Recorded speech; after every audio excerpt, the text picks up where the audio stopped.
बोलती पुस्तके. ज्यांना वाचनाचा नाद त्यांना बोलती पुस्तके घाली साद. आमचं चॅनल सबस्क्राईब करा आणि सबस्क्राईब करायला इतरांनाही सांगा. नमस्कार श्रोते मित्र हो, बोलती पुस्तके सादर करीत आहे लेखिका शुभांगी भडबडे लिखित कादंबरी मोक्षदाता, भाग 5. पहाट अजून पूर्णपणे उमललीही नव्हती. शिवा उठून घरामागच्या जंगलाकडे चालू लागला होता. जाताना त्याने झोपलेल्या दयारामला हलवून सांगितलं होतं.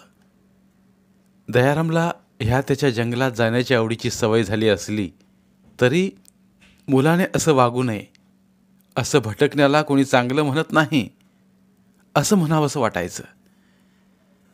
पण त्याचवेळी शिवा इतरांसारखा नाही याची त्याला जाणीव होऊन तो गप्प राहायचा.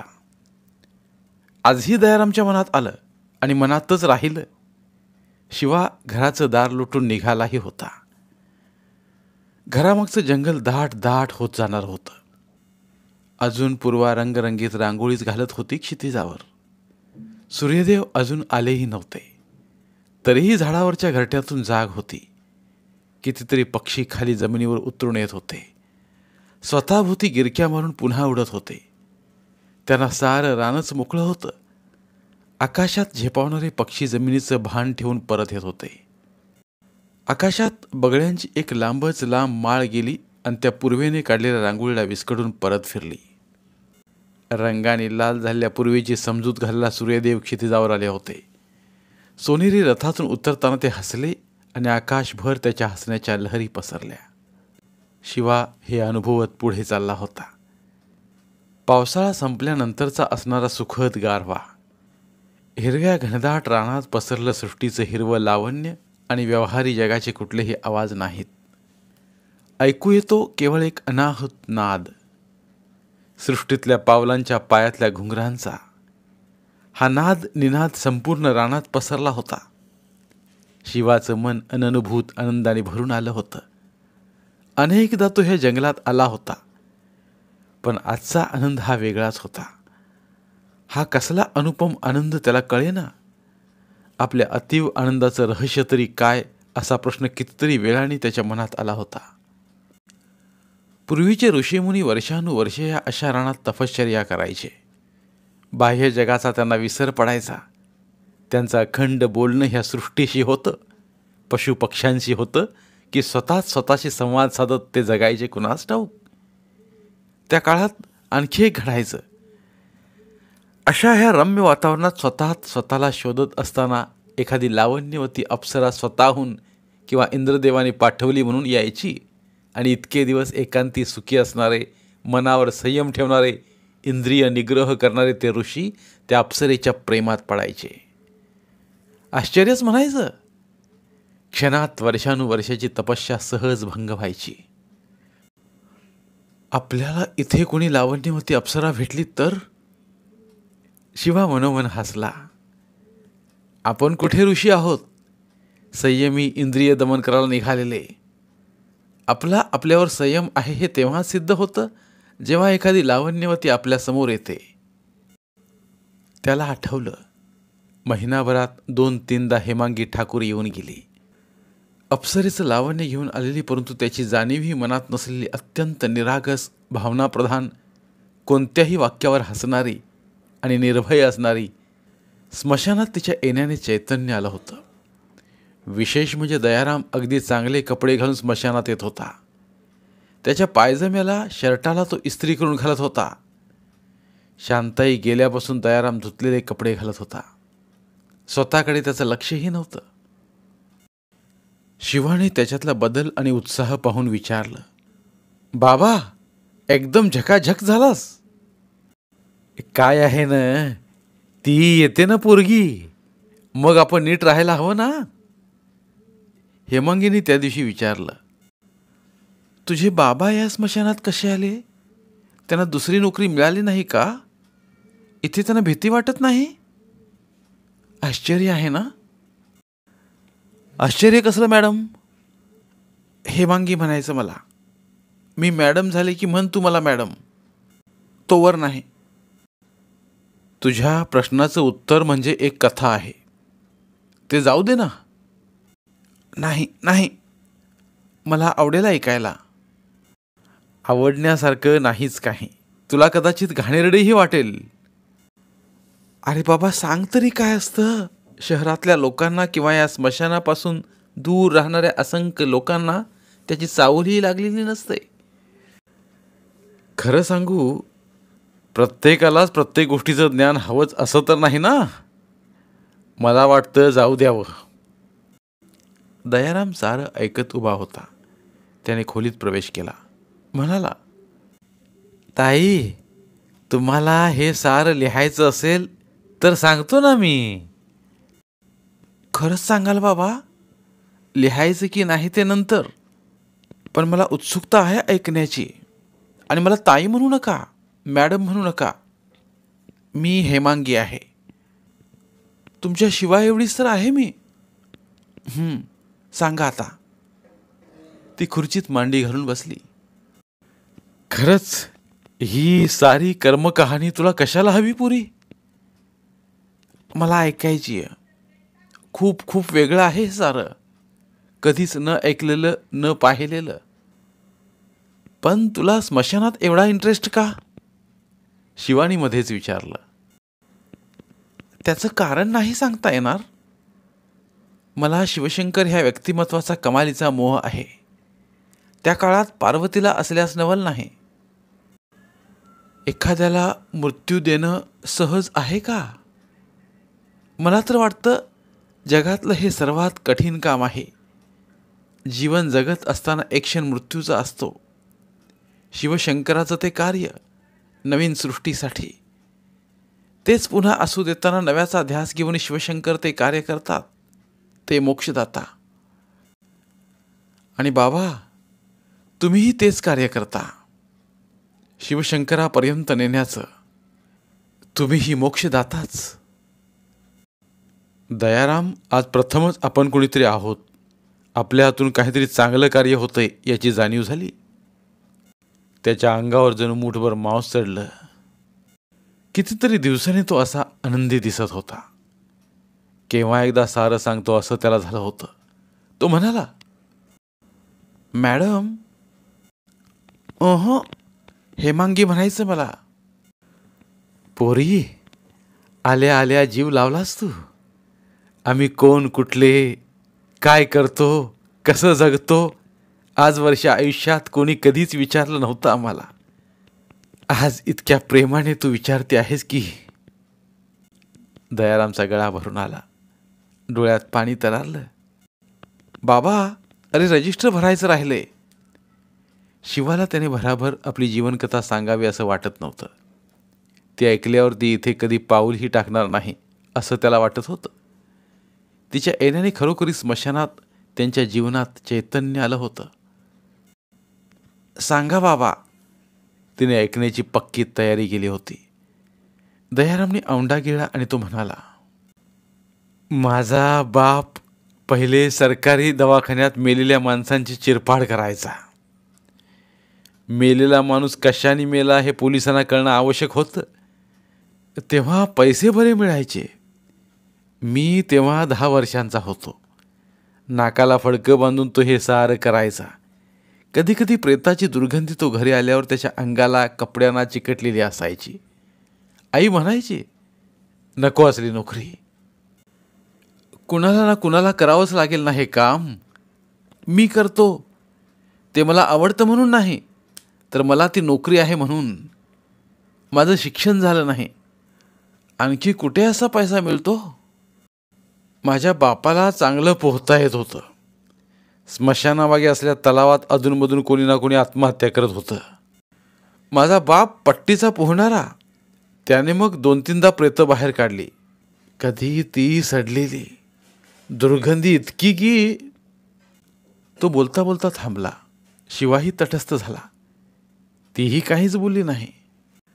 माझा बाप म्हणायचा, प्रेत पुष्कळदा अग्निशमन दलाकडून काढलं जायचं. तेव्हा त्या प्रेतात ते अग्निशमन यंत्राचं काटे घुसायचे आणि मग त्याला खूप वाईट वाटायचं. त्यानं मग ठरवलं, मरणानंतर प्रेताचा असा छळ व्हायला नको, म्हणून त्याने प्रेताची चिरपाड करणारी नोकरी सोडली आणि मग लोक त्याला बोलवायला लागले. मैल मैल नदीत तो जीव देणाऱ्या लोकांना शोधायचा. त्याचं पाण्याने भिजलं शरीर मग पांढरं फट्ट पडायचं. जेवणाचे हाल सुरू झाले. आईचा राग राग सुरू झाला. मला ते कसं तरीच वाटत होतं. मग मी माझ्या बापाला म्हटलं, मला शिकव पोहायला, मला शिकायचं आहे. तो समजू शकला नाही. पण एक दिवस मी त्याला म्हटलं, बा, मला एक वचन दे. तो चकित झाला. त्याला कल्पनाही नव्हती मी काय बोलणार याची. त्यानं मला जवळ घेत म्हटलं, वचन देणं सोपं असतं, पैसाच नाही कशालाही. एवढी प्रेतं काढतो पण सारे आपल्या दुःखात. कोण देणार मला पैसे? कधी कोणी देतात, कोणी नाही. तुला वचन कसलं देऊ? मी म्हणतोय तर दे ना. बरं दिलं. पहा बरं, माझी आईची शपथ तुला, वचन मोडायचं नाही. बरं बरं. त्याने माझे दोन्ही हात आपल्या हातात घेतले होते. मी म्हटलं, बा, रागवू नकोस, पण आजपासून नदी तलावातली प्रेतं मी काढीन. तू नोकरी कर. माझं वचन पूर्ण करायचं बा. अरे बाळा, मला आता कोण देणार नोकरी? देईल, नक्की देईल. आणि खरंच म्हटल्याप्रमाणे माझ्या बापाने प्रेतं काढणं सोडलं. ते काम मी सुरू केलं. 4थीपर्यंत शिक्षण झालं होतं. कधी शाळेत जात होतो, कधी नाही. असं करता करता 9वीपर्यंत पोहोचलो. बाप लवकरच गेला. कशाने गेला ते कळलंच नाही. एक दिवस ताप आल्याचं निमित्त झालं. मग त्याचं काम मला सहजच मिळालं. बस एवढंच. सांगण्यासारखं खूप काही नाहीच.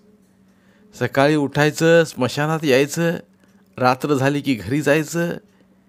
दिवसभर लोक प्रेतं जाळायला येतात, त्यांचं सरण लावून द्यायचं. संपलं. दयाराम उदास झाला.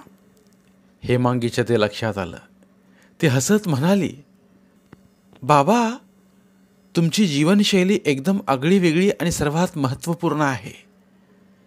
समाजापासून भलेही तुम्ही दूर आहात, पण समाजाला तुमची नितांत गरज आहे. हे वेगळं सांगायला नको. आजकाल काय झालंय, मलाही इथलं आकर्षण वाटू लागलंय. मनात शिवशंकराची गौरवर्ण प्रतिमा तयार होताना मला. बोलता बोलता ती थांबली. तसं दयारामने विचारलं, तुलाही शिवा शंकरासारखाच वाटतो ना?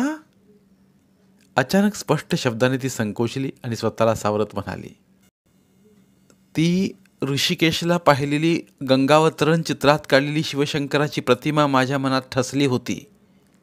ती आता आठवायला लागली. तू पाहिलंस हरिद्वार, ऋषिकेश? दयारामने उत्सुकतेने विचारलं. हो, पाहिलं ना. एकदा नव्हे, 2दा. एकदा केदारनाथला आईबाबांबरोबर गेले होते. केदारनाथचं दर्शन घेऊन आले तर चप्पलमध्ये पावलं जाईनात, एवढी सुजलेली. मग ऋषिकेशच्या गंगेत पाय टाकून बसले आणि त्या खळखळत्या प्रवाहाने सारी सूज उतरून गेली. खरं? दयाराम आश्चर्यानं म्हणाला. खरंच बाबा. तिथली हरिद्वारची, काशी बनारसची गंगेची आरती तुम्ही पाहायला पाहिजे. प्रचंड मोठ्या तबकात अनेक ज्योती असलेली महाकाय पंचारती. ती बोलत होती आणि इतका वेळ मौन असल्या शिवाच्या नजरेसमोर रंगरंगी क्षितिजावर हलकेच उतरणारी संध्याकाळ दिसू लागली. नदीचं चमचमतं पाणी आता धुसर झालं. संध्याकाळ अधिक गहिरी झाली आणि सायं आरतीची लगबग सुरू झाली. घाटावर असलेल्या स्त्री पुरुषांनी द्रोणात छोटे दिवे सोडले आणि पाहता पाहता नदीच्या प्रवाहात असंख्य चमचमते इवले इवले दिवे दिसू लागले. हलती डुलती ही दीपावली पाहून मन भरून येत असतानाच हातात आरतीचं तबक घेऊन आरती करणारे मंदिरातले पुजारी आले आणि सुरू झाली आरती गंगेची. मला काशीचा हरिश्चंद्र घाट पाहायचा आहे. दयाराम मध्येच म्हणाला. त्यात काय पाहायचंय? मला ते महास्मशान पाहायचंय. माझी अखेरची इच्छा समज हवं तर. कमालच आहे बाबा तुमची. स्मशान पाहण्याची अखेरची इच्छा असं का म्हणता? कारण मरणानंतर मला कळणारही नाही मला कुठे जाळलं ते. बाबा असं काय एकदम बोलतोस? शिवा एकदम थरारला होता. सत्य हेच आहे ना, मृत्यू आपल्या पावलाबरोबर चालत असतो. कधी तो पायात अडखळला की संपलो आपण. बाबा, हेमांगी म्हणाली, पण पुढे ती काहीच न बोलता बसून राहिली. बोल ना पोरी, दयाराम म्हणाला तसं ती म्हणाली. सृष्टीचा उदय, विकास आणि अंत हे सत्य आहे. सृष्टी आहे म्हणून आपण आहोत, परंतु सृष्टी नाही, आपण नाही तर कुणाचं काय बिघडलं असतं? कशाला ही सृष्टीची निर्मिती? हा प्रश्न मला नेहमीच पडतो. आणि दुसरा प्रश्न असतो जो सर्वांनाच असतो, ही सृष्टी निर्मिती करणारा कोण? कोणत्या हाती आहे ही अद्भुत शक्ती? एखादी गोष्ट निर्माण करायची आणि तिचा विनाश करायचा, पुन्हा निर्माण करायचं, असं करणारा कोण? देव. पोरी, त्याला देव म्हणतात. दयाराम इतक्या भाबडेपणाने म्हणाला की शिवाला हसू आलं. तसं हेमांगीही हसली. बाबा, तुझं म्हणणं ठीकच आहे. देव करतो, परंतु देव दिसला का कोणाला? कोणी हे जग प्रथम केलं असेल तो आहे तरी कुठे? शिवा, तुला काय वाटतं? शिवाच्या मनात अनेक प्रश्नांची उत्तरं तयार असली तरी ती प्रगट करणं त्याला कधीही जमत नव्हतं. आत्ताही तो ऐकत बसला होता. अरे बोल ना, तुला विचारते ना ती. मी पाहिलं शिवा, तू आत्मकोशातच असतोस. कधी खळाळून हसत नाहीस, कधी भरभरून बोलत नाहीस. असं वाटतं मनोमन तू काहीतरी शोधत असतोस. मी असा आहे? ह्या 4-5 वेळा जे मी तुला अनुभवले त्यावरून तरी तू असाच वाटतोस. आत्ममग्न, सर्वांपासून दूर, कसला तरी सहज विचार करणारा. आता ह्या जंगलात मुक्त फिरताना त्याला तिची वाक्य आठवली. आपण तर सतत बोलत असतो मनाशी. आपण मुक्त असतो ह्या हिरव्या जंगलात. आपण मुक्त असतो नदीच्या काठावर. आपण मुक्त असतो ते आपण एकटे असतो तेव्हा.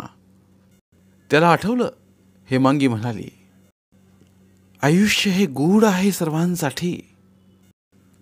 खरंच इतकं अनाकलनीय आहे जीवन? आपल्या मनात त्याच वेळी त्याचं उत्तर आलं होतं. सृष्टीचा वैज्ञानिक विकास आपण जाणतोच आणि त्याची कार्यशक्तीही जाणता येते. पण जीवन एवढं अवघड आहे का? अगदी गणित न जमणाऱ्या विद्यार्थ्याला गणित राक्षस वाटावं असं? अनेक सुंदर विचारांची बेरीज केली की दृष्ट विचार सहजच वजा होतात. सुंदर विचारांची बेरीज मग सुंदर सुंदर पुस्तकांमुळे वाढत जाते. आपण जीवनाचं गणित सहज सोडवत जातो. आपल्या कार्यातून सत्कार्याचा गुणाकार आणि दुष्कर्माचा भागाकार केला तर आयुष्य कठीण नसतंच. आपल्या आयुष्यातून अनेक प्रसंग वजा होत असताना अखेर उरतं ते केवळ सुख आणि आनंद. आणि ह्याच सुखासाठी आपण जीवनातले कठीण कंस सोडवतो. अनेक व्यथा, वेदना, अपमानही जगतो. या सर्वालाच तर आपण जीवन म्हणतो. हे काय अनाकलनीय आहे हेमांगी? आपण न बोलताच मनातल्या मनात तिच्या प्रश्नांचं उत्तर देऊन टाकलं होतं. तिच्याच प्रश्नांनी त्या दिवशी दयारामला किंवा तिलाही अस्वस्थ झालं असणार, किंवा गूढ उत्तर, अनाकलनीय प्रश्न म्हणून तिने आपले विचार झटकले असणार. पण हवेतच कशाला प्रश्न? सहज जगत जावं. जीवन कधी कोणासाठी थांबणार नसतंच. मग आनंद घेत राहावं जीवनाचा. स्मशानातल्या मृतदेहाच्या कथा, व्यथा, त्याच्या सभोवती असणाऱ्या सजीव माणसाच्या तोंडून ऐकताना अनेकदा वाटतं सांगावं, बाबांनो, इथे आल्यावर त्या सर्वांची चर्चा करण्यापेक्षा जिवंत असताना एकमेकांना सुख द्या ना. शिवाच्या पायावरून दडदडत एक इवली खार गेली. तिच्यावरचे पांढरे पट्टे पाहून इवलसं सत्कर्मही त्या ईश्वराच्या जाणीवेत असतं याची प्रचिती आली. देव आहे का? तो सर्वच कर्माची, प्रत्येकाच्या जीवनाची नोंद घेत असतो का? हा प्रश्नच असतो. खरंच या देवाच्या अस्तित्वाच्या संदर्भात किती किती बोललं जातं. आपल्याला तर प्रश्न आहे, मृत्यू येतो म्हणजे काय होतं? आपला श्वास थांबतो, आपल्या हृदयातल्या रक्तवाहिनीत बिघाड होतो, एखादा दुर्धर रोग होतो. पण मग अशावेळी मृत्यू येतो म्हणजे नको असला तरी, जीवन हवं हवंसं वाटलं तरीही मृत्यूची कारणं शोधता येतात, संदर्भ शोधता येतात, अर्थही लावता येतात. परंतु मृत्यूनंतर देहातलं चैतन्य जातं तरी कुठं? हृदय दिसतं, त्यावर उपचार करता येतात, पण आत्मा, त्या अदृश्य ईश्वरासारखं चैतन्य, आत्मा, मन, संवेदना सारंच काही न दिसणारं आहे. मग त्यांना का दिली अस्तित्वाची नावं? अनुभूतीला साकार सांगताना शब्दांचं तोकडेपण का जाणवतं? खरंच विचार करायला लागलं की आपलं मन त्या निराकार शक्तीच्या ठिकाणी विनम्र होतं आणि विचारांच्या मार्गावर थकेपर्यंत भ्रमण करून माघारी वळतं. जिथून निघालं तिथंच येऊन थांबतं. ह्या चक्राकार प्रवासात केवळ आणि केवळ आपणच ब्रह्मांड फिरून येतो. आपल्याला तर नेहमीच प्रश्न आहे, आपण आहोत तरी कोण? आपल्या जीवनाचं प्रयोजन काय? त्या ईश्वराने जन्माला घातलं, खातो पितो झोपतो हेच का आपलं जीवन? बाबांनी सांगितलं, चुकूनच कधीतरी पोटात मावलं नाही म्हणून आपण शांताईचे आणि बाबाचा पुत्र नाहीच. कुणीतरी स्मशानात ठेवलेला नको असलेला एक मुलगा आहोत आपण. नको असलेल्या मुलाला जन्मच का दिला? ह्या प्रश्नाने कितीतरी दिवस आपण व्यथित होतो. मग जीवन प्रयोजन शोधताना थकलो. बाबा म्हणाला त्याप्रमाणे सकाळी उठून स्मशानात जायचं, संध्याकाळी परतायचं, लाकडं, गोऱ्या, रॉकेल, मालाचा ट्रक या सर्वांचा हिशोब ठेवायचा. संपलं. हेच जीवन प्रयोजन? शांताई बाबा मला शिवशंकराचाच अवतार समजतो. ही न दिसणारी श्रद्धा मला जगण्याचं बळ देते. पण श्रद्धा, ऊर्जा, मनाची अवस्था ह्याही अदृश्य भगिनीच मन नावाच्या बंधूशी जोडलेल्या. कदाचित जगणाऱ्या सर्वच माणसांना जीवनाच्या प्रयोजनाविषयी काहीच करायचं नसतं. काहींना रोजचं जीवन कठीण, तर काहींना कठीणतम आयुष्यात प्रभातीचा सुवर्णक्षण, व्यथा वेदनांचे कृष्णमेघ आणि त्यातून उमटली सुवर्णरेखा मनाला जगवत जाते. व्यथा वेदना, आशा निराशा साऱ्या अदृश्य बहिणी मनाच्या महालात वावरणाऱ्या. आता आपण प्रयोजन सिद्ध करायला हवं. शिवाच्या मनात एक प्रकाश रेषा प्रकटली. म्हणजे काय करायचं? जगातल्या 95% पुरुषांप्रमाणे संसार करायचा? ते तर मनातही येत नाही आपल्या. मग संन्यास यायचा? स्मशानात वावरणं म्हणजे वितरागी वृत्तीचं उपजतच दर्शन असतं. खरंच मग करायचं तरी काय? त्या दिवशी बाबा म्हणाला, शिवा, आता घरात कुणीतरी यावं असं वाटतं. घराला घरपण हवं. आपल्याला कळलं होतं, बाबा मला असलं काही करावं असं वाटत नाही. शिवा, माझा आग्रह नाही, पण एकट्याने जगणं कठीण आहे. माझा काय कुणाचाच भरोसा नाही. कुणाचा तरी आधार हवा असतो सुखात दुःखात. त्याला मनस्वी राग आला होता आपल्या जन्म देणाऱ्या मातेचा. सुखात ती जगली, आपल्या जन्मानंतर दुःख मिळेल म्हणून तिने आपल्याला सोडून दिलं. कमालीची स्वार्थी स्त्री असावी ती. तिचा विचार क्वचित काळी चमकत्या विजेप्रमाणे यायचा आणि जायचा. पण तिने जन्माला घालण्याचं प्रयोजन अगम्य होतं आणि आयुष्यभर अश्वत्थाम्याप्रमाणे भळबळत्या जखमेचं दुःख होणार होतं. जीवनाचा अंत होईपर्यंत हे असं घडणार होतं. शिवा चालताना दगडाला अडखळला. वस्तुस्थितीचं भान आल्यावर तो मनाशीच हसला. ह्या जंगलात येतो आनंदासाठी आणि दरवेळी ठराविक प्रश्न सखेसोबती होऊन गराडा घालतात. दिवस त्यांच्या सोबतीने संपतो. एकदा का ह्या प्रश्नांची गळाभेट संपली की कसं प्रसन्न प्रसन्न वाटतं. शांताई, शिवा, दयाराम ह्या तिघात आता आली होती हेमांगी ठाकूर. संत जलाशयात एखादा दगड भिरकावा आणि नंतर लहरींचे आवर्त उठावेत, तसं हेमांगी गेल्यावरही तिची स्मरणमाला चालूच असते. शिवा मनोमन हसला. तिला PhD करायचं आहे. पुढे विवाह संसार ही तिची स्वप्न आहेत. कदाचित वडिलांप्रमाणे राजकारणात प्रवेशही तिला करायचा असेल. कदाचित प्राध्यापक होऊन तिला घडवायचं असेल विद्यार्थ्यांना. नवराष्ट्राच्या जडणघडणीत तिचं योगदान असू शकेल. दयारामच्या बापाला देवदूत म्हणायचं, पण सुसाईड पॉईंटवरच्या त्या देवदूताला जागा नव्हती राहायला. घरात कायम वादविवाद होता. कोणतं सुख मिळालं त्याला? अर्थात सुखाच्या प्रत्येकाच्या परिभाषा वेगळ्या असतात. त्याला स्वतःला तर कर्तव्यपूर्तीचा आनंद मिळाला असेल, परंतु त्याचीच सावली असलेल्या त्याच्या पत्नीला आनंद मिळालाच नाही का? आता तिचा अपराध कोणता? दयारामला पैतृक संपत्ती मिळावी तसा स्मशानात राहण्याचा वारसा मिळाला. तेच काम करणाऱ्या दयारामला निदान हरिश्चंद्र घाटावरचं महास्मशान पाहायचं स्वप्न तरी आहे. गंगेत स्नान केल्याने मोक्ष मिळेल म्हणून गंगेत स्नान करण्याचं स्वप्न आहे. परंतु आपल्याला कुठलंच स्वप्न नाही, ध्येय नाही, जीवनाला दिशा नाही, ध्येय नाही. हे कसलं जगणं? आणि जीवन प्रयोजन तरी कुठलं? आजवर नव्हतं काही मनात, परंतु आता बाबांचं स्वप्न पूर्ण करणं हेच आपलं जीवन प्रयोजन असायला हवं. मृत्यूची स्थिती अनभिज्ञ, मृत्यूनंतरची स्थिती अनभिज्ञ, परंतु ह्या जीवनाची श्वास असेपर्यंत शाश्वती. तोवर दयारामला निश्चितच महास्मशान दाखवून आणायचं. तो मनोमन हसला. केवळ दयारामला काशीचा हरिश्चंद्र घाट दाखवण्यासाठी आपलं जीवन प्रयोजन आहे का? कदाचित असेल, तसंही असेल. प्रत्येकाच्या जीवनात डोंगराएवढी उंच आणि रुंद प्रयोजन नसतीलच. आपण काय वेगळे आहोत? स्मशानात राहणारा एक तरुण एवढीच एक ओळख न करताही झाली आहे. एवढं मात्र खरं की आपल्याला मृत्यूचं आकर्षण आहे, जिज्ञासा आहे. निदान त्यासंबंधीचं साहित्य आपण वाचायला हवं.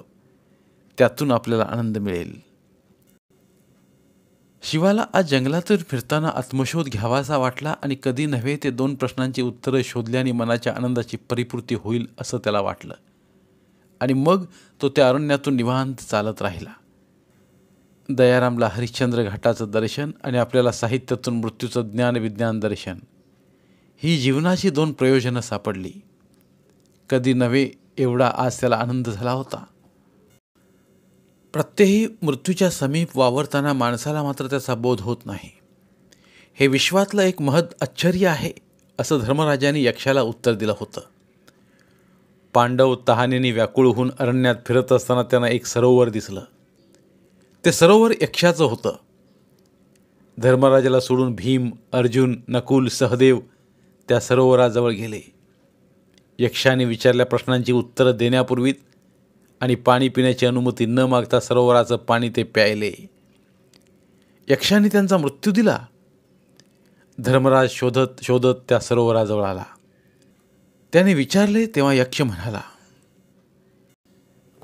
दुसऱ्यांच्या वस्तूवर मोहवश आक्रमण करणं, कुणी विचारल्या प्रश्नांची उत्तरं न देणं ही तुझ्या भावांची कामगिरी आहे. त्याला त्यांचं शासन मिळालंय. मृत्यूदंड हे एवढं कठोर शासन? यक्षश्रेष्ठा, मृत्यूदेवतेचं कार्य दृष्ट भावनेनी सहज करणारे अनेक असतात, परंतु त्या शिवशंकराचं कार्य आपणच करावं हे मला तरी योग्य वाटत नाही. ते तू केलं आहेस यक्षा. धर्मराजा, मला अनेक प्रश्न आहेत. आज मी तुला एकच प्रश्न विचारतो. त्याचं उत्तर मला पटलं तर मी चौघांना जिवंत करीन. त्याप्रमाणे धर्मराजाने यक्षाला उत्तर दिलेलं मृत्यूविषयीचं शाश्वत सत्य शिवाला उमजलं आणि प्रसन्न मनाने तो त्या जंगलात फिरत राहिला. दुपार झाली होती. सूर्य माथ्यावर होता, परंतु त्याचा प्रकाश आणि उष्णता आकाशाला स्पर्श करू इच्छिणाऱ्या वृक्षांनी वरच्यावर झेलून घेतली होती. ह्या जंगलात एक बरं असतं. सतत पक्ष्यांच्या आवाजाची जाग असते. वेगवेगळ्या रंगाचे, आकाराचे वेगवेगळे आवाज करणारे पक्षी आनंदात जगत असतात. कुणी कुणावर सहसा आक्रमण करताना दिसत नाही, आणि आक्रमण झालंच ते सहेतुक असतं. अधिकार लालसा, धन लालसा इथे नाही. इथे आहे निर्मळ आनंद. शिवाला भूक जाणवू लागली होती. दयाराम आता स्मशानात असेल. त्यांनी डबा नेला का? मुळात आज त्यालाच सारं करावं लागलं याची जाणीव होता शिवाला स्वतःचा राग आला. कधी कधी आपण सोयरसुतक नसल्यासारखं, जबाबदारी नसल्यासारखं का वागतो? क्षणात सारी बंधनं गळून पडतात. असं का होतं? कोण आहोत आपण? बाबा म्हणतो तू मला साक्षात शिवशंकर वाटतोस. अर्थात अत्यंत भक्तिभाव त्यांच्या अंगी आहे. त्या दिवशी पालकमंत्री दिनेश ठाकूर म्हणाले, शिवा, तू अत्यंत सात्विक दिसतोस, कोमल मनाचा वाटतोस. हे विधान त्यांनी कसं केलं कोण जाणे. आणि हेमांगी म्हणाली, बाबा म्हणतात त्यात तथ्य आहे. तू शिवशंकरासारखा कर्पूर गौरवर्णाचा, साधा सरळ मनाचा, सदृढ प्रकृतीचा आणि रूपसुंदर आहेस. कोणाला काय वाटलं तरी मी कोण आहे? माझ्या जीवनाचं प्रयोजन काय? स्मशानात आणून ठेवणाऱ्या त्या आगतिक मातेचा मला कधी शोध लागेल? कुंतीला आपला पुत्र ओळखता आला. कदाचित ती मला ओळखत असेल. मी तिला ओळखू शकेल का? खरंच केवळ स्मशानात राहण्यासाठी माझा जन्म आहे? नेहमी जंगलातून प्रसन्न मनाने परतणारा शिवा आज अस्वस्थ मनाने स्मशानाच्या दिशेने निघाला होता. धन्यवाद. उर्वरित कादंबरी पुढील भागात. मराठीतील प्रतिभावंत लेखकांचं साहित्य, कथा, कादंबऱ्या ऐकण्यासाठी आमचं बोलती पुस्तके हे चॅनल सबस्क्राईब करा. आणि मराठी साहित्याचा प्रसार करण्यासाठी प्रत्येक मराठी माणसाला सबस्क्राईब करण्यासाठी आवाहन करा. आणि बोलती पुस्तके या साहित्य चळवळीत सहभागी व्हा. आपले पुन्हा एकदा धन्यवाद.